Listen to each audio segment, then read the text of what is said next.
وما كنا لنهتدي لولا أن هدانا الله ونشهد أن لا إله إلا الله وحده لا شريك له ونشهد أن محمدا عبده ورسوله أرسله بالهدى ودين الحق ليظهره على الدين كله وكفى بالله شهيدا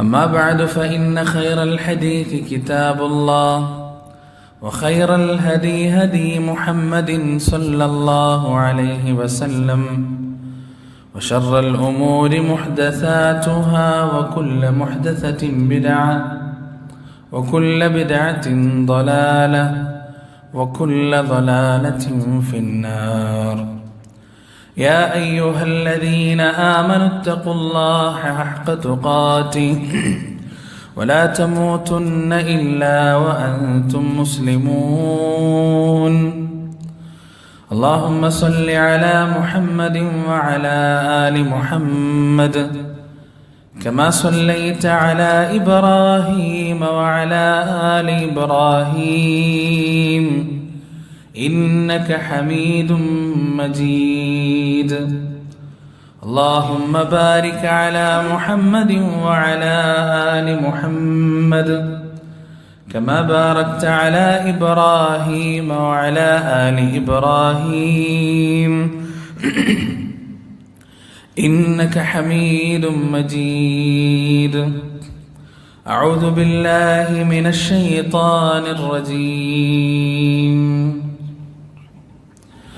وإذ قال لقمان لابنه وهو يعظه يا بني لا تشرك بالله إن الشرك لظلم عظيم ووصينا الإنسان بوالديه حملته أمه وهنا على وهن وفصاله في عامين أن اشكر لي ولوالديك إلي المصير അല്ലാഹുവിൻ്റെ സത്യവിശ്വാസികളായ അടിമകളെ,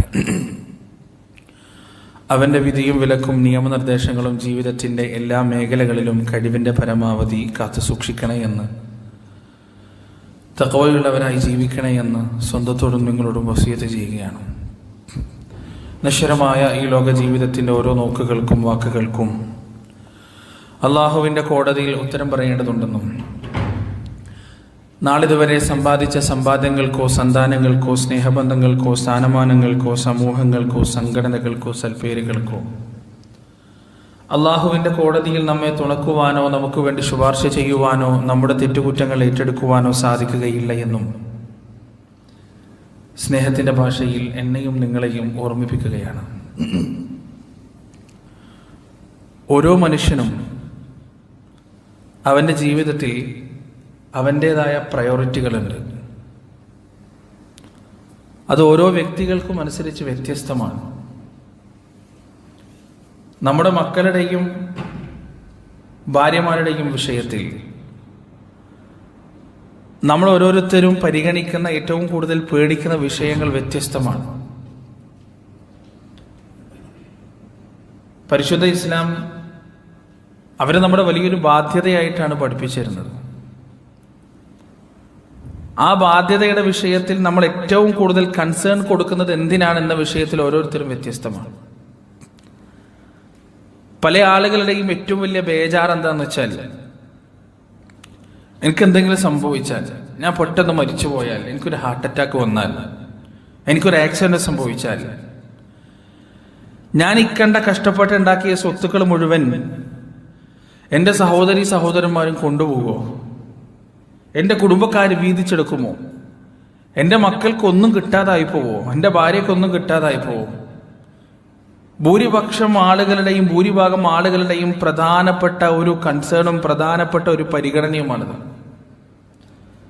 അത് പഠിച്ചിട്ടാണ് പല ആളുകളും ഉണ്ടാക്കിയ വീടും സമ്പാദിച്ച സ്വത്തുമെല്ലാം ഭാര്യൻ്റെ പേരിൽ എഴുതി വെക്കുന്നത്.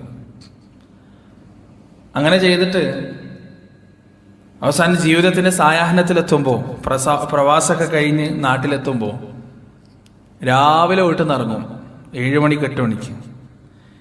എന്നിട്ട് അങ്ങാടിയിലിരുന്ന്, കടത്തിണ്ണയിലിരുന്ന്, ഹോട്ടലിൽ പോയിരുന്ന്, ബസ് സ്റ്റോപ്പിൽ പോയിരുന്ന്, അവിടെ പോയിരുന്ന്, ഇവിടെ പോയിരുന്ന്, വീട്ടിൽ പോകാൻ മനസ്സില്ല. കാരണം വീട്ടിലൊരു മൃഗത്തിൻ്റെ വില പോലും ഇല്ല. അങ്ങനെ അനുഭവിക്കുന്ന ഒരുപാട് ആളുകളുണ്ട്. അവരുടെ പ്രധാനപ്പെട്ട പരിഗണന എന്തായിരുന്നു? എൻ്റെ മക്കൾ ദാരിദ്ര്യത്തിലകപ്പെട്ടു പോകരുത്, എൻ്റെ ഭാര്യ മറ്റൊരാളെ ആശ്രയിക്കുന്ന ഒരു അവസ്ഥയിലെത്തരുത് എന്നതായിരുന്നു അവരുടെ പ്രധാനപ്പെട്ട പരിഗണന. പക്ഷെ പ്രിയപ്പെട്ടവരെ, മഹാരഥന്മാരായ പ്രവാചകന്മാരുടെ ചരിത്രം നാം എടുത്ത് പരിശോധിച്ച് നോക്കുമ്പോൾ അവരുടെ ഏറ്റവും വലിയ കൺസേൺ എന്തായിരുന്നു? അവരുടെ ഏറ്റവും വലിയ ചിന്ത എന്തായിരുന്നു? തങ്ങളുടെ മക്കളുടെ വിഷയത്തിൽ സ്വത്തിനെ കുറിച്ചോ സമ്പാദ്യത്തെക്കുറിച്ചോ ദുനിയാവിന്റെ ജീവിതത്തെക്കുറിച്ചോ ആയിരുന്നില്ല. മറിച്ച് മഹാനായ ഇബ്രാഹിം അലൈഹിസ്സലാത്തു വസ്സലാം അള്ളാഹുവിനോട് എനിക്കൊരു മോനെ തരണമെന്ന് പ്രാർത്ഥിച്ചത് വാർദ്ധക്യത്തിൽ തനിക്ക് ചെലവിന് തരാൻ വേണ്ടിയല്ല. സക്കരിയ നബി അലൈഹിസ്സലാത്തു വസ്സലാം അള്ളാഹുവിനോട് യരിസുനി വയരിസു മിൻ ആലി യഅഖൂബ്, എനിക്കും യാക്കൂബിന്റെ സന്തതികൾക്കും റബ്ബേ ഒരു അനന്തരാവകാശിയെ തരണേ എന്ന് പ്രാർത്ഥിച്ചത് വാർദ്ധക്യത്തിൽ ചെലവിന് കൊടുക്കാൻ വേണ്ടിയായിരുന്നില്ല. മറിച്ച് എന്തിനു വേണ്ടിയായിരുന്നു? പരിശുദ്ധ ഖുർആനിൽ സൂറത്തുൽ ബഖറയിലൂടെ അവരെ ഏറ്റവും കൂടുതൽ ചിന്തയിലായിത്തീരുന്ന, ഏറ്റവും കൂടുതൽ അവർ ആലോചിച്ചിരുന്ന, അവരുടെ ഹൃദയത്തെ ഏറ്റവും കൂടുതൽ ബേജാറിലാക്കിയിരുന്ന മക്കളുടെ വിഷയത്തിലുള്ള വിഷയം ഏതാണെന്ന് വളരെ വ്യക്തമായി നമുക്ക് മനസ്സിലാവും. അല്ലാഹു സുബ്ഹാനഹു വ തആല നമുക്കത് പറഞ്ഞു തരുന്നുണ്ട്, വളരെ വ്യക്തമായി പറഞ്ഞു തരുന്നുണ്ട്. അല്ലാഹു ചോദിക്കാൻ, അം കുൻതും ശുഹദാ ഇദ് ഹദറ യഅഖൂബൽ മൗത്ത്, മഹാനായ യാക്കൂബ് അലൈഹിസ്സലാത്തു വസ്സലാമിന്റെ മരണത്തിന്റെ സമയത്ത് അതിന് നിങ്ങൾ സാക്ഷ്യം വഹിച്ചിരുന്നോ? എന്തായിരുന്നു അദ്ദേഹം മക്കളോട് ചോദിച്ചിരുന്നത്?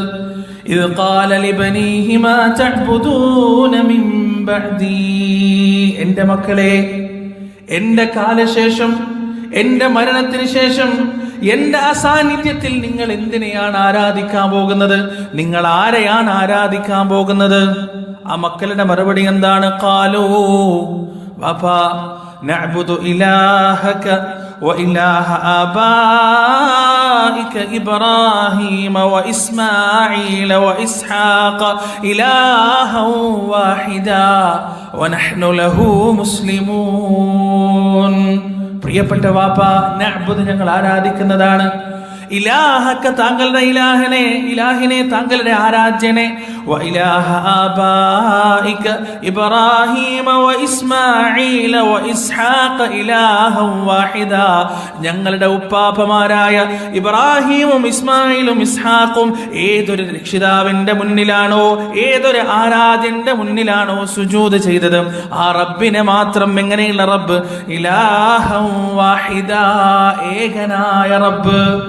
എല്ലാ പ്രവാചകന്മാരും മഹാരഥന്മാരും അവരുടെ മക്കളുടെ വിഷയത്തിൽ ഏറ്റവും കൂടുതൽ ഭയപ്പെട്ടിരുന്നത് അവരുടെ ജീവിതത്തിൽ നിന്ന് മതനിഷ്ഠ നഷ്ടപ്പെട്ടു പോകുമോ എന്നതാണ്, തൗഹീദ് നഷ്ടപ്പെട്ടു പോകുമോ എന്നതാണ്. അതുകൊണ്ടാണ് യാക്കൂബ് അലൈഹിസ്സലാത്തു വസ്സലാം തന്റെ മക്കളുടെ നാവിൽ നിന്ന് വഹ്ദാനിയത്തിന്റെ വചനം കേട്ടതിന് ശേഷം മാത്രമാണ് അദ്ദേഹം മരിച്ചത്. വലാ തമൂതുന്ന ഇല്ലാ വഅൻതും മുസ്ലിമൂൻ, പ്രിയപ്പെട്ട മക്കളെ, നിങ്ങൾ കീഴ്പ്പെട്ടവരായിക്കൊണ്ടല്ലാതെ, മുസ്ലിമുകളായിക്കൊണ്ടല്ലാതെ മരണപ്പെടരുത് എന്ന് പ്രവാചകന്മാർ അവരുടെ മക്കൾക്ക് വസിയത്ത് കൊടുത്തതും അതുകൊണ്ട് തന്നെയാണ്. മഹാനായ ലുഖ്മാൻ അലൈഹിസ്സലാത്തു വസ്സലാമിന്റെ ഉപദേശത്തെ കുറിച്ച് പരിശുദ്ധ ഖുർആനിൽ അല്ലാഹു വിവരിക്കുന്നുണ്ട് അദ്ദേഹത്തിന്റെ മകനോട്. ആ ഉപദേശത്തിൽ അദ്ദേഹം ഒന്നാമതായി പറഞ്ഞത് എന്താണ്? വഇദ് ഖാല ലുഖ്മാനു ലിബ്നിഹി വഹുവ യഇദുഹു യാ ബുനൈ, ലുഖ്മാൻ അലൈഹിസ്സലാത്തു വസ്സലാം അദ്ദേഹത്തിന്റെ മകനെ ഉപദേശിക്കുന്ന സന്ദർഭം യാ ബുനൈ, എന്റെ പൊന്നുമകനെ. എന്നിട്ട് അദ്ദേഹം പറയുകയാണ്, ലാ തുശ്രിക് ബില്ലാഹ് ഇന്നശ്ശിർക ലദുൽമുൻ അദീം, നീ ഒരിക്കലും അല്ലാഹുവിൽ പങ്കു ചേർത്ത് പോകരുത്. ഷിർക്കിന്റെ മഹാവിപത്തിലേക്ക് നീ ഒരിക്കലും കടന്നു ചെല്ലരുത്. കാരണം ഇന്നശ്ശിർക ലദുൽമുൻ അദീം, ദുനിയാവിലെ ഏറ്റവും വലിയ അക്രമമെന്ന് പറയുന്നത് ഷിർക്ക് തന്നെയാണ്. ദുനിയാവിലെ ഏറ്റവും വലിയ ഇരുട്ടെന്ന് പറയുന്നത് ഷിർക്ക് തന്നെയാണ്. ഷിർക്കിനേക്കാൾ വലിയ ദുൽമ വേറൊന്നില്ല. എന്നിട്ട് അദ്ദേഹം ഉപദേശം തുടരുകയാണ്, വവസ്സൈനൽ ഇൻസാന ബിവാലിദൈഹി ഹമലത്ഹു ഉമ്മുഹു വഹ്നൻ അലാ വഹ്ൻ വഫിസാലുഹു ഫീ ആമൈനി അനിഷ്കുർ ലീ വലിവാലിദൈക ഇലയ്യൽ മസീർ. മനുഷ്യ സമുദായത്തോട് അള്ളാഹുവിന്റെ വസിയ്യത്താണ്. ലുഖ്മാൻ അലൈഹിസ്സലാത്തു വസ്സലാം മകന് പറഞ്ഞു കൊടുക്കുകയാണ്. എന്താണ് വസിയ്യത്ത്? അള്ളാഹുവിനോടുള്ള കടമ പൂർത്തീകരിച്ചതിന് ശേഷം, അള്ളാഹുവിനോടുള്ള ബാധ്യത പൂർത്തീകരിച്ചതിന് ശേഷം പടച്ച റബ്ബ് പറഞ്ഞു കൊടുക്കുകയാണ്, വബിൽ വാലിദൈനി ഇഹ്സാനാ, മാതാപിതാക്കളോട് ഏറ്റവും നന്നായി പെരുമാറണം. മാതാപിതാക്കളോടുള്ള കടമയെ കുറിച്ചാണ് പിന്നീട് പറഞ്ഞു കൊടുക്കുന്നത്. കാരണം എന്താണ്? ഹമലത്ഹു ഉമ്മുഹു വഹ്നൻ അലാ വഹ്ൻ വഫിസാലുഹു ഫീ ആമൈൻ. നിന്റെ ഉമ്മയും നിന്റെ വാപ്പയും നിനക്ക് വേണ്ടി അനുഭവിച്ച പ്രയാസങ്ങളുടെയും ക്ലേശങ്ങളുടെയും ബുദ്ധിമുട്ടുകളുടെയും അവസ്ഥാന്തരങ്ങളെ നീ പരിചയപ്പെടണം. എന്നിട്ട് അവർക്ക് നന്ദി ചെയ്യാൻ നിനക്ക് സാധിക്കണം. പ്രിയപ്പെട്ടവരെ, എത്രമാത്രം നമ്മുടെ ഉമ്മയും ഉപ്പയും നമുക്ക് വേണ്ടി കഷ്ടപ്പെട്ടിട്ടുണ്ട്, നമുക്ക് വേണ്ടി പ്രയാസപ്പെട്ടിട്ടുണ്ട്. ഒരുപാട് പ്രസംഗങ്ങളിൽ നമ്മൾ ഈ വിഷയം കേട്ടതാണ്. പല ഖതീബുമാരും പറയാറുണ്ട്, അവരിങ്ങനെ ഒരുപാട് വർഷം ഒരു പള്ളിയിൽ ഇങ്ങനെ ഖുതുബ പറഞ്ഞ് അങ്ങനെയാണല്ലോ, ഒരു പള്ളിയിൽ ഒരുപാട് നാൾ ഖുതുബ പറയുമ്പോൾ സ്വാഭാവികമായി ആളുകളുടെ ഉറങ്ങുന്നവരുടെ എണ്ണം കൂടും. അതൊരു സൈക്കോളജിയാണ്. അങ്ങനെ ഉറങ്ങുന്നവരുടെ എണ്ണം ഇങ്ങനെ കൂടി കൂടി വരുമ്പോൾ സാധാരണ ഖതീബുമാർ എന്ത് ചെയ്യും? മാതാപിതാക്കൾ എന്ന വിഷയം എടുത്തിടും. ആ വിഷയം അത്രമാത്രം ഗൗരവമുള്ള വിഷയമായതുകൊണ്ട് ഉറങ്ങുന്നവരുടെ എണ്ണം വളരെ കുറയും. അത് കേൾക്കുമ്പോഴും ഉറങ്ങുന്നവരെ കുറിച്ച് വേറെന്ത് പറയാനാണ്? ആ വിഷയം കേൾക്കുമ്പോഴും മാതാപിതാക്കളെ കുറിച്ചുള്ള വിഷയം കേൾക്കുമ്പോഴും ഉറങ്ങുന്നവർ, അവർക്ക് അവരുടെ ഹൃദയം ഒരു വേറെ തന്നെ ലെവലായിരിക്കും. ഒന്നും പറയാനില്ല അതിനെക്കുറിച്ച്. നമ്മുടെ ഉമ്മ നമുക്ക് വേണ്ടി അനുഭവിച്ച പ്രയാസങ്ങളുടെ തീവ്രത യഥാർത്ഥത്തിൽ നമുക്ക് മനസ്സിലാവണമെന്നുണ്ടെങ്കിൽ ഒരാൾ കല്യാണം കഴിക്കണം, എന്നിട്ട് അവന്റെ ഭാര്യ ഗർഭിണിയാവണം. ഗർഭിണിയായ ഭാര്യയുടെ അടുത്ത് അവൻ കിടക്കണം. അപ്പോഴാണ് ആ പെണ്ണനുഭവിക്കുന്ന വേദനയിലൂടെ 10-25-30 വർഷങ്ങൾക്ക് മുമ്പ് തൻ്റെ ഉമ്മ കടന്നുപോയ തീവ്രമായ പ്രയാസങ്ങളുടെ കാലത്തിലേക്ക് അവൻ സഞ്ചരിക്കുക. ഒന്ന് കമിഴ്ന്ന് കിടക്കാൻ പറ്റില്ല, ഒന്നും മലർന്ന് കിടക്കാൻ പറ്റില്ല. ഡോക്ടർ പറഞ്ഞു കൊടുക്കും, ഇങ്ങനെ കിടക്കാവൂ, അങ്ങനെ തന്നെ കിടക്കണം. ഒരു പേന താഴെ വീണ് പോയാൽ അത് കുനിഞ്ഞൊന്നും എടുക്കാൻ പറ്റില്ല. ഇഷ്ടമുള്ള ഭക്ഷണം കഴിക്കാൻ പറ്റില്ല. മൂഡ് സ്വിങ്സ് ആണെങ്കിൽ വെറുതെ ദേഷ്യം വരാണ്, വെറുതെ സങ്കടം വരാണ്. പലതും കഴിക്കാൻ ബോധിയുണ്ട്, കഴിച്ചു കഴിഞ്ഞാൽ ഛർദിലാണ്, ഛർദിച്ച് അവശയായിരിക്കാണ്. വേദന ഒരു ഭാഗത്ത്, നടുവേദന ഒരു ഭാഗത്ത്, അടിവയറ് വേദന വേറൊരു ഭാഗത്ത്, വയറിന്റെ ഉള്ളുന്ന വേദന വേറൊരു ഭാഗത്ത്, പ്രയാസങ്ങൾക്ക് മേൽ പ്രയാസം. ഖുർആൻ പറഞ്ഞത് എത്ര കൃത്യമാണ്. ഹമലതു ഉമ്മുഹു വഹ്നൻ അലാ വഹ്ൻ. പ്രയാസങ്ങൾക്ക് മേൽ പ്രയാസം സഹിച്ചിട്ടാണ് അവന്റെ ഉമ്മ അവനെ ഗർഭം ധരിച്ചത്. ഇത് പറയുന്നത് ആരാണ് പ്രിയപ്പെട്ടവരെ? ആ ഉമ്മക്ക് ഗർഭപാത്രം നൽകിയ, ഗർഭധാരണം നടത്താൻ ആ ഉമ്മക്ക് കഴിവ് നൽകിയ പടച്ച റബ്ബാണ് പറയുന്നത്. കാരണം ആ റബ്ബിനറിയാം എത്രമാത്രം തീവ്രമാണ്, എത്രമാത്രം ക്ലേശകരമാണ് ആ ഉമ്മ 9 മാസവും ചില്ലറ ദിവസവും കടന്നുപോയ രംഗങ്ങൾ എന്ന് കൃത്യമായി അറിയുന്നവനാണ് റബ്ബ്. അതുകൊണ്ടാണ് റബ്ബ് പറഞ്ഞത് ആ ഉമ്മക്ക് നീ നന്ദി കാണിക്കേണ്ടതുണ്ട്. എന്നിട്ട് ആ രംഗം നിങ്ങളൊന്ന് ആലോചിച്ച് നോക്ക്. ഇത്രയും മാസം പിന്നിട്ട് അവസാനം പ്രസവ വേദന വരുമ്പോ ആ പ്രസവ വേദനയുമായി ഹോസ്പിറ്റലിലേക്കോ അല്ലെങ്കിൽ എവിടെയാണോ പ്രസവിക്കുന്നത് അവിടേക്കോ കൊണ്ടുപോയി മനുഷ്യകുലം അനുഭവിക്കുന്നതിൽ വെച്ച് ഏറ്റവും വലിയ വേദന അനുഭവിച്ച് അവനെ ഈ ഭൂമിയിലേക്ക് ജന്മം നൽകുകയാണ്. ആ സമയത്ത് ശാസ്ത്രലോകം പറയുന്നത് ഒരു പെണ്ണനുഭവിക്കുന്ന പ്രസവ വേദനയേക്കാൾ വലിയ വേദന ഒരു മനുഷ്യൻ ഈ ലോകത്ത് വേറെ അനുഭവിക്കാനില്ല എന്നാണ്. ശരീരത്തിലെ എത്രയോ എല്ലുകൾ ഒരുമിച്ച് നുറുങ്ങുന്നത് പോലെയുള്ള വേദന. ശരീരത്തിന്റെ പല എല്ലുകളും നുകഞ്ഞു മാറി ആ കുട്ടി അതിലൂടെ ശരീരത്തിൽ ഗർഭപാത്രത്തിലൂടെ പുറത്തേക്ക് വരുമ്പോ ആ സഹിക്കും. അതുകൊണ്ടാണ് റസൂലുള്ളാഹി സ്വല്ലല്ലാഹി അലൈഹി വസല്ലം പറഞ്ഞത്, നിങ്ങളുടെ ഉമ്മാക്ക് നിങ്ങൾ ജീവിതകാലം മുഴുവൻ, നിങ്ങളുടെ പുരുഷായുസ് മുഴുവൻ സേവനമനുഷ്ഠിച്ചാലും ആ ഉമ്മ പ്രസവ സമയത്ത് പ്രസവ നൊമ്പരത്തിന്റെ വേദനയോടെ ഉരുവിട്ട ആ വേദനയുടെ ഞരക്കങ്ങൾക്ക് പകരമാകില്ല എന്ന് റസൂലുള്ളാഹി സ്വല്ലല്ലാഹി അലൈഹി വസല്ലം പറഞ്ഞത്. അതുകൊണ്ടാണ് എൻ്റെ പ്രിയപ്പെട്ടവരെ. അവിടുന്ന് അവസാനിച്ചു. കുറച്ച് നാളുകൾക്ക് മുമ്പ് ഒരു വിദേശയാത്ര പോയപ്പോ ഒരു 10-26 വയസ്സുള്ള ഒരു ഉമ്മ, ചെറിയ കുട്ടിയായിട്ട്, 1-1.5 വയസ്സുള്ള കുട്ടി, ആ കുട്ടിയായിട്ട് ഫ്ലൈറ്റിൽ കയറി. ഫ്ലൈറ്റ് ടേക്ക് ഓഫ് കഴിഞ്ഞപ്പോൾ കുട്ടി കരയാൻ തുടങ്ങി. കരയാനും കൊണ്ട് തുടങ്ങിയപ്പോൾ എന്ത് ചെയ്യണമെന്നറിയില്ല. കുറേ പാല് കൊടുത്തു നോക്കി, കുറേ എടുത്ത് നടന്നു നോക്കി, ഒരു രക്ഷയില്ല, കരച്ചിൽ നിർത്തുന്നില്ല. അവസാനം ആ ഫ്ലൈറ്റിലുള്ള മനസാക്ഷിയില്ലാത്ത കുറേ ആളുകൾ ഈ പെണ്ണിനെ രൂക്ഷമായി നോക്കാനും കുറ്റപ്പെടുത്താനും തുടങ്ങി. പ്രിയപ്പെട്ടവർ, ഏകദേശം 4-4.5 മണിക്കൂർ ചെറിയ ഇടവേളകൾ കഴിച്ചാൽ ഈ കുട്ടി അവിടെ എത്തുന്നത് വരെ കരച്ചിലാണ്. ആ കരച്ചിൽ എല്ലാവരും ഒരുപോലെ ബുദ്ധിമുട്ടിച്ചിട്ടുണ്ട് ആ കരച്ചിൽ. പക്ഷേ ആളുകൾ രൂക്ഷമായി നോക്കുമ്പോഴും സംസാരിക്കുമ്പോഴും ആ ഉമ്മ അനുഭവിക്കുന്ന പ്രയാസം എത്രയാണ്, ആ ഉമ്മ അനുഭവിക്കുന്ന വേദന എത്രയാണ്. എന്നിട്ടും ആ കുട്ടിയെ വലിച്ചെറിയാൻ ആ ഉമ്മാക്ക് തോന്നണില്ലല്ലോ, ആ കുട്ടിയോടൊരു ദേഷ്യവും വിദ്വേഷവും ഉമ്മാക്ക് തോന്നണില്ലല്ലോ. അതുകൊണ്ട് തന്നെയാണ് അള്ളാഹു പറഞ്ഞത് 2 കൊല്ലക്കാലം ഉമ്മയുടെ മാറോട് ചേർന്ന് തന്നെയായിരുന്നു നമ്മൾ. എല്ലാം അവിടെയായിരുന്നു, കാഷ്ടിക്കലും മൂത്രിക്കലും എല്ലാം അവിടെയായിരുന്നു. നമ്മുടെ ആവശ്യങ്ങൾ പറഞ്ഞറിയിക്കാൻ നമുക്കറിയുന്ന ഒരേയൊരു മാർഗം കരച്ചിലാണ്. ഉറക്ക കരയുക. പറയാനറിയില്ല, എന്ത് വേണമെന്നറിയില്ല, എന്താണ് പ്രയാസം എന്നറിയില്ല, കരയാൻ മാത്രമേ അറിയുള്ളൂ. ആ കരച്ചിലൂടെ മനസ്സിലാക്കാൻ കഴിയാതെ, എന്താണ് അതിന്റെ കാരണമെന്ന് തിരിച്ചറിയാൻ കഴിയാതെ പ്രയാസപ്പെട്ട നമ്മുടെ ഉമ്മയുടെയും വാപ്പയുടെയും പ്രിയപ്പെട്ടവരെ ഒരു കാലഘട്ടം ഉണ്ടായിരുന്നു. ആ കാലഘട്ടത്തെ കുറിച്ചാണ് പരിശുദ്ധ ഖുർആൻ നമുക്ക് പറഞ്ഞു തരുന്നത്. അല്ലാഹു സുബ്ഹാനഹു വ തആല അത് മനസ്സിലാക്കാൻ നമുക്ക് എവർക്കും തൗഫീഖ് നൽകുമാറാകട്ടെ. ഉമ്മ മാത്രമല്ല, നമ്മുടെ പിതാവ് ഉമ്മയെ ലേബർ റൂമിലേക്ക് കയറ്റുമ്പോൾ ശരീരം കൊണ്ട് വേദന അനുഭവിക്കുന്നത് ഉമ്മയാണെങ്കിലും മനസ്സുകൊണ്ട് വേദന അനുഭവിച്ചത് നമ്മുടെ പ്രിയപ്പെട്ട പിതാവാണ്. പല പ്രവാസികളുടെയും ജീവിതത്തിന്റെ പുസ്തകങ്ങൾ നമ്മളൊന്ന് വായിച്ചു നോക്കേണ്ടതുണ്ട്. പെരുന്നാളുകൾ, കുടിയലുകൾ, അതുപോലെ തന്നെ കല്യാണങ്ങൾ, സൽക്കാരങ്ങൾ എല്ലാം ഇന്നത്തെ കാലത്ത് വീഡിയോ കോളുകളിലൂടെയും വീഡിയോ കോൺഫറൻസുകളുടെയും മാത്രം കാണാൻ വിധിക്കപ്പെട്ട ഒരു വിഭാഗം ആളുകൾ. വീട്ടിൽ 3-4 ബാത്റൂമുകൾ നിറച്ചുണ്ടായിട്ടും സ്വന്തം പ്രാഥമിക ആവശ്യങ്ങൾ നിർവഹിക്കാൻ വേണ്ടി 2-3 ആളുകളുടെ ക്യൂവിന്റെ പുറകിൽ വയറും പിടിച്ച് കാത്തു നിൽക്കാൻ വിധിക്കപ്പെട്ട പിതാക്കൾ. ഏത് പിതാവായാലും അയാള് ചുമലിലെടുത്തു വെക്കുന്ന ഭാരം ചെറുതൊന്നല്ല, കഴുതക്കാലെന്നാണ് പറയുക.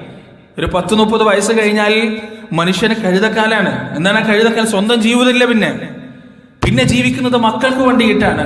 അവരുടെ വിദ്യാഭ്യാസത്തിന്, അവരുടെ വസ്ത്രത്തിന്, അവരുടെ ഭക്ഷണത്തിന്, അവരുടെ ചികിത്സക്ക് എല്ലാം സ്വന്തം ജീവിതം ഒഴിഞ്ഞു വെക്കാണ്. മാതാവായാലും പിതാവായാലും, വീടിന്റെ ഉള്ളിൽ നിന്ന് ഉമ്മയും വീടിന്റെ പുറത്തു നിന്ന് വാപ്പയും. പുറത്ത് ഒരുപാട് പ്രയാസങ്ങളും കഷ്ടപ്പാടുകളും അനുഭവിക്കുമ്പോൾ പല പിതാക്കളും ചിരിക്കാൻ മറന്നു പോകാറുണ്ട്, കൊഞ്ചാൻ മറന്നു പോകാറുണ്ട്, കൊഞ്ചിയുള്ള സംസാരത്തിന് മറന്നു പോകാറുണ്ട്. കാരണം അയാളുടെ തോളിലുള്ള ഉത്തരവാദിത്വത്തിന്റെ ഭാരം വലുതാണ്. അതുകൊണ്ട് അയാൾക്ക് കുട്ടിക്കളി കളിക്കാൻ സമയമില്ല. അയാൾക്ക് ഉമ്മയുടെയും വാപ്പയുടെയും ഉത്തരവാദിത്വം രണ്ടാണ്. ഉമ്മയെ കുറിച്ച് വിവരിക്കാൻ പറ്റിയ ഏറ്റവും നല്ല വാക്കെന്താ അറിയോ? ശിഖരങ്ങൾ കരിഞ്ഞുണങ്ങിയാലും കരിയിലകളായി മാറിയാലും സ്വന്തം മക്കൾക്ക് തണലേകാൻ വെമ്പുന്ന വലിയ തണൽ മരമാണ് ഉമ്മ. സ്വന്തം കാൽപ്പാടുകളെ മുള്ളുകളിലേക്കും കല്ലുകളിലേക്കും പതിച്ച് ചോരയൊലിപ്പിച്ച് ആ വഴിത്താരയിലൂടെ നടന്നുപോയി നഗ്നമായ തന്റെ പാദങ്ങൾ കൊണ്ട് കൂർത്തു നിൽക്കുന്ന മുള്ളുകളെ ചവിട്ടി പതിച്ച് പിറകെ നടന്നു വരുന്ന മക്കൾക്ക് വേണ്ടി വഴിയൊരുക്കി കൊടുത്ത പാഠപുസ്തകമാണ് വാപ്പ. ഉമ്മയും വാപ്പയും കൊണ്ടു നടക്കുന്ന ഉത്തരവാദിത്വം വ്യത്യസ്തമാണ്. 2 പേരെയും നാം ബഹുമാനിക്കേണ്ടതുണ്ട് പ്രിയപ്പെട്ടവരെ. 2 പേരെയും നാം ആദരിക്കേണ്ടതുണ്ട്. റസൂലുള്ളാഹി സ്വല്ലല്ലാഹു അലൈഹി വസല്ലം പറഞ്ഞതെന്താണ്? റിദല്ലാഹു ഫീ റിദൽ വാലിദൈൻ വസുഖ്തുല്ലാഹു ഫീ സുഖ്തുൽ വാലിദൈൻ. അല്ലാഹുവിന്റെ തൃപ്തി നിങ്ങൾക്ക് വേണോ? മാതാപിതാക്കളുടെ തൃപ്തിയിലാണ് തൃപ്തിയാണ് അതിലേക്കുള്ള എളുപ്പവഴി. അല്ലാഹുവിന്റെ വെറുപ്പ് നിങ്ങൾക്ക് വേണോ? മാതാപിതാക്കളുടെ വെറുപ്പാണ് അതിലേക്കുള്ള എളുപ്പവഴി. മഹാനായ ഉമർ ഇബ്നുൽ ഖത്താബ് റളിയല്ലാഹു അൻഹു മദീനയുടെ പ്രാന്തപ്രദേശത്ത് നിൽക്കാൻ, മദീനയുടെ പുറത്ത് യമനിൽ നിന്ന് വരുന്ന ഒരു വിഭാഗത്തെ, ഒരു യാത്രാ സംഘത്തെ കാത്തു നിൽക്കാൻ. എന്നിട്ട് ഓരോ യാത്രാ സംഘത്തെയും അദ്ദേഹം ഇങ്ങനെ ചോദിക്കാണ്, നിങ്ങൾ കർണഗോത്രത്തിൽപ്പെട്ടവരാണോ? നിങ്ങൾ കർണഗോത്രത്തിൽപ്പെട്ടവനാണോ? അങ്ങനെ അവസാനം കർണഗോത്രം വരുന്നു. അങ്ങനെ അവസാനം ആ കർണഗോത്രത്തിലെ ഓരോ ആളുകളെയും നിങ്ങളുടെ പേരെന്താണ്, നിങ്ങളുടെ പേരെന്താണ്, നിങ്ങളുടെ പേരെന്താണ് എന്ന് ഉമർ റളിയല്ലാഹു ചോദിക്കാൻ അവസാനം ഉവൈസ് എന്ന് പറയുന്ന ഒരു വ്യക്തി അദ്ദേഹം കണ്ടെച്ച ആ വ്യക്തിയോട് ഉമർ റളിയല്ലാഹു ചോദിക്കാണ്, നിങ്ങൾ പ്രവാചകന്റെ കാലത്ത് ഇസ്ലാം സ്വീകരിച്ചിട്ടുണ്ടോ? അതെ, പ്രവാചകന്റെ കാലത്ത് ഞാൻ ഇസ്ലാം സ്വീകരിച്ചിട്ടുണ്ട്. നിങ്ങൾ എന്തുകൊണ്ടായിരുന്നു പ്രവാചകന്റെ കാലത്തിൽ ഇസ്ലാം സ്വീകരിച്ചിട്ട് അള്ളാന്റെ റസൂലിന്റെ സഹാബത്ത് എന്ന പദവി നേടിയെടുക്കാൻ വേണ്ടി മദീനയിലേക്ക് വരാതിരുന്നത്? അദ്ദേഹം പറഞ്ഞു, എന്റെ ഉമ്മയെ പരിചരിക്കേണ്ട ആവശ്യമുണ്ടായിരുന്നു എനിക്ക്. എന്റെ ഉമ്മ രോഗിയായിരുന്നു, അതുകൊണ്ട് പ്രവാചകന്റെ അടുത്തേക്ക് വരാൻ എനിക്ക് പറ്റിയിട്ടില്ല. നിങ്ങളുടെ ശരീരത്തിൽ കുഷ്ഠരോഗം ബാധിച്ചിരുന്നു? അതെ, എന്റെ ശരീരത്തിൽ കുഷ്ഠരോഗം ബാധിച്ചിരുന്നു. ഒരു നാണയത്തിന്റെ വലുപ്പത്തിനും അപ്പുറം ബാക്കി എല്ലാ സ്ഥലങ്ങളിലും അള്ളാഹു നിങ്ങൾക്ക് സുഖപ്പെടുത്തി തന്നിരുന്നു. അതെ, അങ്ങനെ തന്നെയാണ്. എന്റെ ശരീരത്തിൽ ഇപ്പോഴും കുഷ്ഠരോഗത്തിന്റെ ഒരു നാണയത്തിന്റെ ഭാഗം ബാക്കി നിൽക്കുന്നുണ്ട്. ഉമർ റളിയല്ലാഹു അൻഹു ആ മനുഷ്യനെ കെട്ടിപ്പിടിച്ചിട്ട് പറയാണ്, നിങ്ങൾ എനിക്ക് വേണ്ടി പ്രാർത്ഥിക്കണം. നിങ്ങൾ എനിക്ക് വേണ്ടി ഇസ്തിഗ്ഫാർ നടത്തണം. അയാൾക്കൊന്നും മനസ്സിലാവുന്നില്ല എന്താണ് സംഭവിക്കുന്നത്. പ്രിയപ്പെട്ടവരെ, റസൂലുള്ളാഹി സ്വല്ലല്ലാഹു അലൈഹി വസല്ലമ മരണത്തിന്റെ മുമ്പ് പറഞ്ഞിരുന്നു, യമനിൽ നിന്ന് കർണ് ഗോത്രത്തിൽപ്പെട്ട ഉവൈസ് എന്ന് പറയുന്ന ഒരു മനുഷ്യൻ, അദ്ദേഹത്തെ നിങ്ങൾ എപ്പോഴെങ്കിലും കാണുകയാണെങ്കിൽ അദ്ദേഹത്തോട് നിങ്ങൾ പ്രാർത്ഥിക്കാൻ വസിയത്ത് ചെയ്യണം. എന്റെ അഭിവാദ്യങ്ങൾ അദ്ദേഹത്തിന് നിങ്ങൾ അറിയിച്ചു കൊടുക്കണം. അദ്ദേഹത്തിന്റെ ഉമ്മയെ പരിചരിക്കുന്ന കാര്യത്തിൽ ലോകത്തിലുള്ള പുരുഷന്മാർക്ക് മുഴുവൻ മാതൃകയാണ്. അദ്ദേഹം ഇസ്ലാം സ്വീകരിച്ച് എന്റെ മുന്നിൽ വരാതിരുന്നത് അദ്ദേഹത്തിന്റെ ഉമ്മയെ പരിചരിക്കാൻ വേണ്ടിയാണ്. അദ്ദേഹത്തിന്റെ അടയാളമായി റസൂല് പറഞ്ഞു കൊടുത്തതാണ്. അദ്ദേഹത്തിന്റെ ശരീരത്തിൽ ഒരു നാണയത്തിന്റെ വലുപ്പത്തിൽ മാത്രം കുഷ്ഠരോഗം ബാക്കി നിൽക്കുന്നുണ്ട് എന്ന് പ്രവാചകൻ പറഞ്ഞു കൊടുത്താണ്.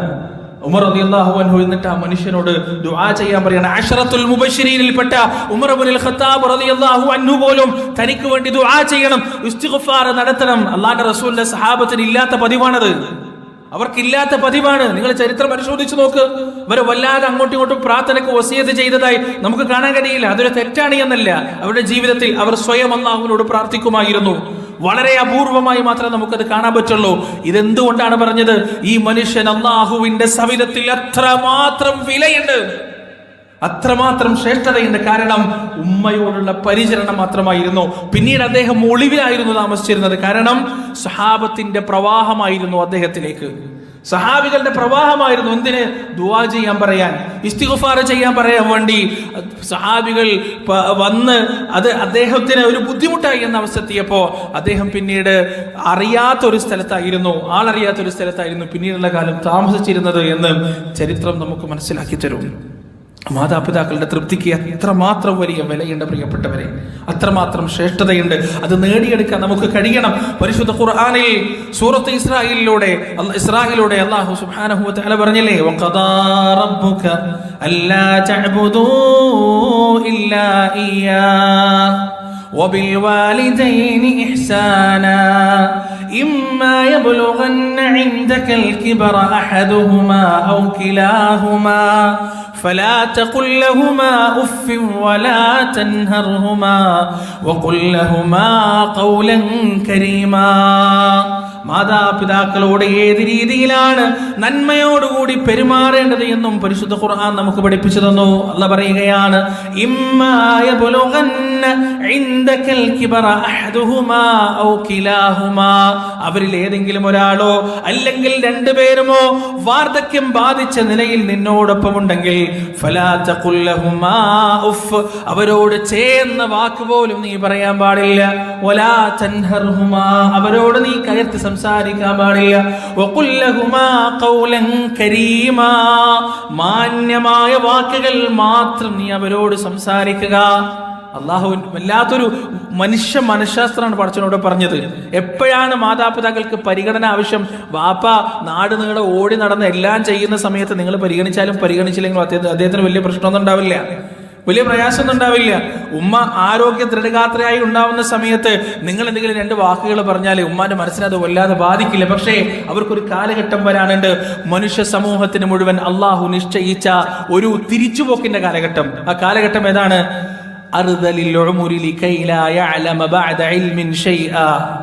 ലോകത്തിന്റെ വിവരങ്ങൾ മുഴുവൻ നേടിയെടുത്ത് ഒന്നും അറിയാത്ത അവസ്ഥയിലേക്ക് മനുഷ്യൻ മടങ്ങുന്ന അവസ്ഥ, സ്വന്തം മക്കളെ കണ്ടാൽ തിരിച്ചറിയാത്ത അവസ്ഥ, ഒരു കാര്യം 10,000 വട്ടം പറഞ്ഞാലും ഓർമ്മ വരാത്ത അവസ്ഥ, വസ്ത്രത്തിനെ കുറിച്ചോ ഭക്ഷണത്തിനെ കുറിച്ചോ വെള്ളത്തിനെ കുറിച്ചോ ബോധമില്ലാത്ത അവസ്ഥ. മക്കള് ഭക്ഷണം തന്ന് 10 മിനിറ്റ് കഴിഞ്ഞിട്ട് ചോദിച്ചാല് എനിക്ക് ആരൊന്നും തന്നിട്ടില്ലല്ലോ എന്ന് പറയുന്ന അറുതലിൽ ഉമുർ എന്ന് പറയുന്ന അവസ്ഥയിലേക്കുള്ള മനുഷ്യന്റെ മടക്കം.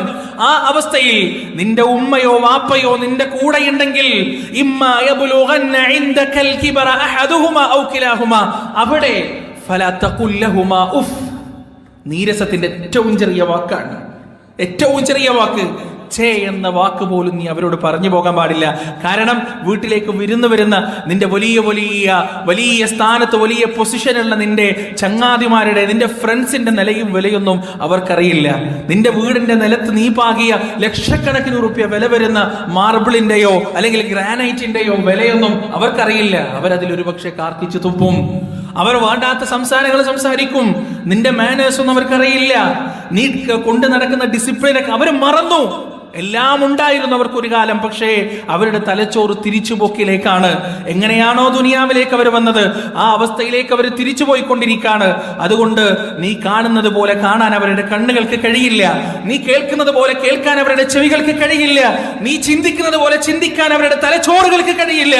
ആ സമയത്ത് എല്ലാം തകർന്ന് പൂർണ്ണമായി താങ്ങിന്റെയും തണലിന്റെയും സാന്ത്വനത്തിന്റെയും ആവശ്യക്കാരായി അവർ നിന്റെ മുന്നിലേക്ക് മാറുമ്പോ അവിടെ പുച്ഛത്തിന്റെയും നീരസത്തിന്റെയും ചെയ്യുന്ന വാക്ക് പോലും നീ അവരോട് പറയരുതേ എന്ന അപേക്ഷയില്ല. അള്ളാഹുവിന്റെ കൽപ്പനയാണ്, ശക്തമായ കൽപ്പനയാണ്. അള്ളാഹുവിന്റെ ഭീഷണിയാണ്, ശക്തമായ ഭീഷണി. നീ എങ്ങാനും പറഞ്ഞാൽ എന്റെ വെറുപ്പ് നിന്നെ പിടികൂടും, നിന്നെ എന്റെ വെറുപ്പ് തെരഞ്ഞു വരും. വലാ തൻഹർഹുമ, അവരോട് കയർത്ത് സംസാരിക്കാൻ നിനക്ക് അർഹതയില്ല. അവര് മരുന്ന് കുടിക്കില്ല, നീ അവരെ ഡോക്ടറെ അടുത്ത് കൊണ്ടുപോയി കുറെ ആയിരക്കണക്കിന് ഉറുപ്പിക കൊടുത്ത് നീ അവർക്ക് മരുന്ന് വാങ്ങിച്ചു കൊടുത്തു. അവരത് കുടിക്കാൻ കൂട്ടാക്കാതിരുന്നേക്കാം, അവരനുസരിക്കാതിരുന്നേക്കാം. അവരോട് കയർക്കാൻ നിനക്ക് അവകാശമില്ല, അവരോട് ഉച്ചത്തിൽ സംസാരിക്കാൻ നിനക്ക് അവകാശമില്ല. അങ്ങനെ സംസാരിച്ചാൽ പ്രതികരണം എന്റെ ഭാഗത്തുനിന്നായിരിക്കും. മാന്യമായ വാക്കുകൾ മാത്രം നീ അവരോട് സംസാരിക്കുക. അതല്ലാത്ത വാക്കുകൾ നീ അവരോട് സംസാരിച്ചാൽ ഞാൻ നിന്നോട് പ്രതികരിക്കുന്നത് വളർന്നു വരുന്ന നിന്റെ മക്കളിലൂടെയായിരിക്കും, നിന്റെ സന്താനങ്ങളിലൂടെയായിരിക്കും. ബാപ്പാക്ക് തിന്നാൻ കൊടുത്ത പഴയ ഒരു പ്ലേറ്റ്, ആ പ്ലേറ്റ് ആക്രിക്കടയിലേക്ക് കൊടുക്കാൻ വേണ്ടി ആ മകൻ എടുത്തു വെക്കുമ്പോ 10-11 വയസ്സുള്ള മകൻ ആ പ്ലേറ്റ് എടുത്ത് മാറ്റിവെക്കാണ്. ബാപ്പ ചോദിക്കാണ്, എന്താണ് മോനെ നീ അത് മാറ്റിവെക്കുന്നത്? നിങ്ങൾ വയസ്സാകുമ്പോ നിങ്ങൾ നിങ്ങളുടെ വാപ്പാക്ക് ഇതിൽ തിന്നാൻ കൊടുത്തതുപോലെ ഇതിൽ തന്നെ നിങ്ങൾക്ക് തിന്നാൻ തരാൻ വേണ്ടിയിട്ടാണ്, ഇതിവിടെ ആവശ്യമാണ് എന്ന് ആ മകൻ പ്രതികരിച്ചു എന്നാണ്. ഒരു മകൻ വയസ്സായ ഒരു വാപ്പയെ അദ്ദേഹത്തെ സംരക്ഷിക്കാൻ കഴിയാത്തത് കൊണ്ട് മടുപ്പ് തോന്നിയിട്ട് അവസാനം കൊല്ലാൻ കൊണ്ടുപോവാണ്. കൊല്ലാൻ കൊണ്ടുപോകുമ്പോ കൊല്ലാനുള്ള സ്ഥലത്തെത്തിയപ്പോ അവന്റെ മകന്റെ തോളത്തിരിക്കുന്ന വാപ്പ, വൃദ്ധനായ പിതാവ് മകനോട് പറയാണ്, മോനെ നീ എന്നെ കൊല്ലുന്നതിൽ എനിക്ക് വിഷമമില്ല, കാരണം ഇതേ സ്ഥലത്ത് വെച്ചാണ് ഞാൻ എന്റെ ബാപ്പാനെ കൊന്നത്, അതുകൊണ്ട് ഇതേ സ്ഥലത്ത് വെച്ച് തന്നെ ആയിരിക്കും നിന്റെ മകനെന്നല്ല കൊല്ലുക എന്ന് ആ ബാപ്പ പ്രതികരിച്ചു എന്നാണ്. എന്താണോ നമ്മുടെ ഉമ്മക്കും ഉപ്പക്കും നാം നൽകുന്നത് അത് തന്നെ ഭാവിയിൽ അള്ളാഹു നമ്മളെ കൊണ്ട് ഒരു വിധത്തില്ലെങ്കിൽ മറ്റൊരു വിധത്തിൽ അനുഭവിപ്പിക്കുമെന്ന കാര്യത്തിൽ ഒരു സംശയവുമില്ല. പ്രിയപ്പെട്ടവരെ, മാന്യമായ സംസാരമല്ലാതെ അവരോട് നടത്തിയാൽ, അവരോട് കയർത്ത് സംസാരിച്ചാൽ, നീരസത്തിന്റെയും പുച്ഛത്തിന്റെയും അവഗണനയുടെയും വാക്കുകളും പെരുമാറ്റങ്ങളും അവരോട് നമ്മൾ നടത്തിയാൽ, വല്ലാഹി റബ്ബിനെ തന്നെയാണ് സത്യം, റൂഹ് തൊണ്ടക്കുഴിയിൽ നിന്ന് പിരിയുന്നതിന്റെ മുന്നേ റബ്ബിന്റെ മുന്നിൽ നാം അതിന്റെ കണക്ക് പറയേണ്ടി വരും. എന്നിട്ട് അല്ലാഹ് പറയാണ്, ഇതൊന്നും കേവലം അവരുടെ മുന്നിലുള്ള അഭിനയം മാത്രമാകാൻ പാടില്ല. അവരോട് നീ നേർക്കുനേരെ സംസാരിക്കുന്നത് അഭിനയമാകരുത്, അവരോട് ഉള്ളിൽ വെറുപ്പ് വെച്ചിട്ടാവരുത്, ഉള്ളിലൊന്നും വേറൊന്നും പുറത്തു മറ്റൊന്നും ആവരുത്. കാരണം ഉള്ളുകൊണ്ടാവണം. അവരുടെ അസാന്നിധ്യത്തിൽ നീ അവർക്ക് വേണ്ടി പ്രാർത്ഥിക്കണം. താഴ്മയുടെ ചിറക് നീ അവർക്ക് വേണ്ടി വിരിച്ചു കൊടുക്കണം. അവർക്കത് വേണ്ടി അവരോട് നീ തർക്കിക്കാൻ നിൽക്കരുത്. ലോകത്തിന്റെ വലിയ വലിയ കാര്യങ്ങളുമായി ഇടപഴകുന്നവനാണ് നീ. അവര് ചിലപ്പോ വലിയ പൊട്ടത്തരങ്ങൾ പറയും. ആ പൊട്ടത്തരങ്ങൾക്ക് മുന്നിൽ താഴ്മയുടെ ചിറക് നീ വിരിച്ചു കൊടുക്കണം. അവർക്ക് നീ അത് സമ്മതിച്ചു കൊടുക്കണം. അവരോട് നീ തർക്കിക്കരുത്, അവരെ നീ തിരുത്താൻ നിൽക്കരുത്, അവരെ നീ നന്നാക്കാൻ നിൽക്കരുത്. എന്താണോ അവർ പറയുന്നത് അവരുടെ മുന്നിൽ അവരാണ് ശരി, അവർ മാത്രമാണ് ശരി എന്ന നിലപാട് നീ എടുക്കണം. എന്നിട്ട് അവർക്ക് വേണ്ടി അവരുടെ അസാന്നിധ്യത്തിൽ നീ പ്രാർത്ഥിക്കുകയും വേണം. റബ്ബിർഹംഹുമാ കമാ റബ്ബയാനി സഗീറാ.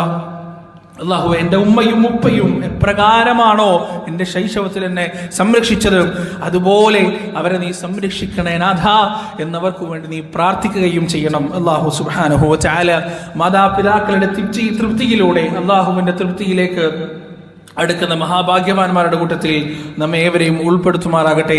വനസ്തഗ്ഫിറുല്ലാഹ ലി വലക്കും വഅൻ ജമീഇൽ മുസ്ലിമീന അജ്മഈൻ വനസ്തഗ്ഫിറൂഹു ഇന്നഹു ഹുവൽ ഗഫൂറുർ റഹീം.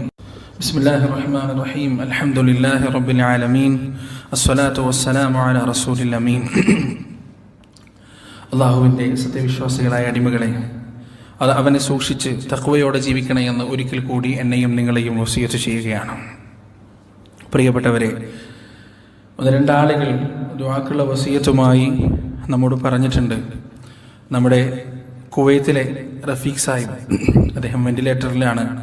അദ്ദേഹത്തിന് വേണ്ടി ആത്മാർത്ഥമായി അള്ളാഹുവിനോട് ദുആ ചെയ്യുക. അള്ളാഹു സുബ്ഹാനഹു വ തആല അദ്ദേഹത്തിന് എത്രയും പെട്ടെന്ന് ഷിഫ നൽകുമാറാകട്ടെ.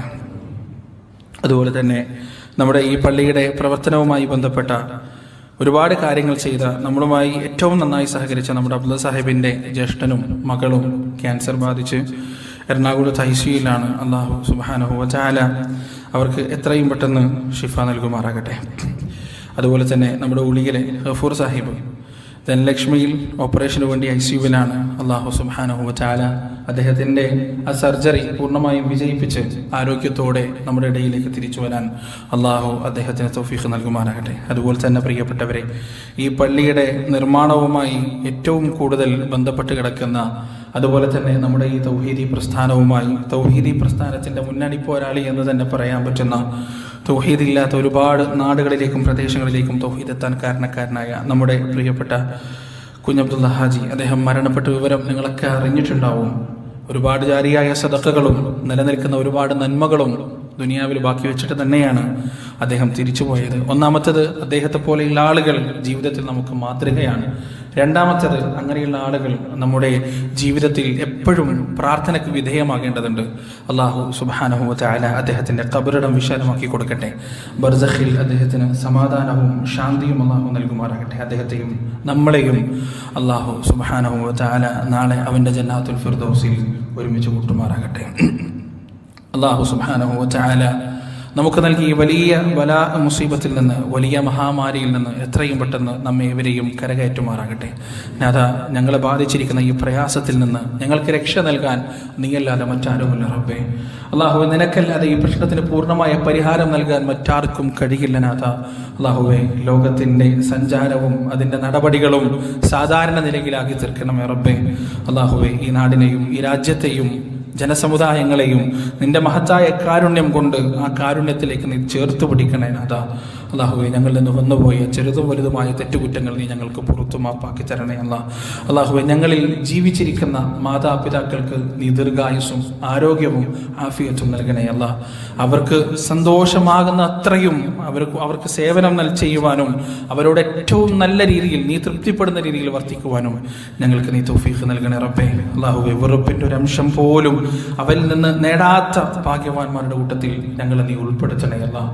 മരണം വരെ ലാ ഇലാഹ ഇല്ലല്ലാഹയുടെ വക്താക്കളാക്കുകയും മരണത്തിന്റെ സമയത്ത് ഹൃദയം കൊണ്ടും നാവ് കൊണ്ടും ആ വഹ്ദാനിയത്തിന്റെ കലിമത്ത് ഉച്ചരിച്ച് മരിച്ചു പോകുന്ന മഹാഭാഗ്യവാന്മാരുടെ കൂട്ടത്തിൽ ഞങ്ങളെ ഉൾപ്പെടുത്തുകയും ചെയ്യണേ റബ്ബേ. അല്ലാഹുമ്മ ഗ്ഫിർ ലിൽ മുഅ്മിനീന വൽ മുഅ്മിനാത്ത് വൽ മുസ്ലിമീന വൽ മുസ്ലിമാത്ത് അൽ അഹ്യാഇ മിൻഹും വൽ അംവാത്ത് ഇന്നക മുജീബു ദഅവാതി യാ ഖാദിയൽ ഹജാത്ത്. റബ്ബനാ ളലംനാ അൻഫുസനാ വഇൻ ലം തഗ്ഫിർ ലനാ വതർഹംനാ ലനകൂനന്ന മിനൽ ഖാസിരീൻ. റബ്ബനാ ആതിനാ ഫിദ് ദുനിയ ഹസനഹ വഫിൽ ആഖിറതി ഹസനത വഖിനാ അദാബൻ നാർ. റബ്ബനാ തഖബ്ബൽ മിന്നാ ഇന്നക അൻതസ് സമീഉൽ അലീം വതുബ് അലൈനാ ഇന്നക അൻത തവ്വാബുർ റഹീം. വസല്ലല്ലാഹു അലാ നബിയിനാ മുഹമ്മദ് وعلى آله وأصحابه ومن تبعهم بإحسان إلى يوم الدين.